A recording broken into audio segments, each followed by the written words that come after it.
Welcome to Zwida Media. If you're new to this channel, please subscribe. Don't forget to like, comment, and share. Here's a new video for today. Enjoy.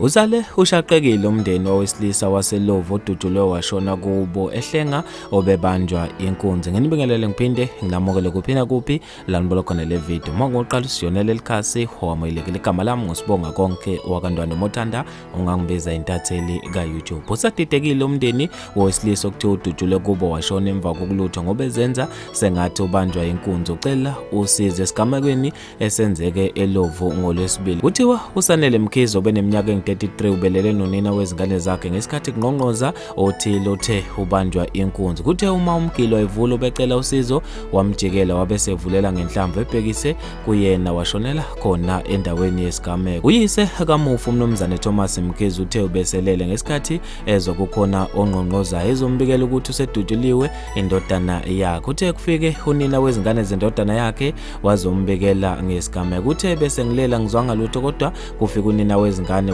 ngqongqoze ngitshela ukuthi sekwenzekeni. Bengicabanga ukuthatha imoto ngimphuthumise esibhedlela ngoba engqondweni yami benginokuthi ulimele kodwa ngathola ukuthi usevele usethule. Intombi yakhe isitshela ukuthi udutshulwe evula umnyango emva kokuthi kube khona bengqongqoze ecela usizo ethi kukhona abambamba inkunzi. Uthe ngesikhathi kukhona ongqongqozayo baqale bathula wabeseqhubeka lo ecela usizo ethi ubanjwa inkunzi. Ukhulumela amaphoyisa KwaZulu-Natal Lieutenant Colonel Nqobele Gala uthe kuvulwe icala lokubulawa estation samaphoyisa eManzi Mtoti. Wathi imbangela yokubulawa namanje akaze kodwa amaphoyisa asabhenya. Abantu ebashaqise kakhulu le ndaba. Bafethu ke lezi indaba ezibhlungu endlela yamangalisa. Ngizofisa ukwazi okuphala kwakho ngalolu daba khona lapha kuyi-comment section. Mina njengetatheli ka-YouTube sengiphuma kanje ngithi awungibambe evidweni elandelayo.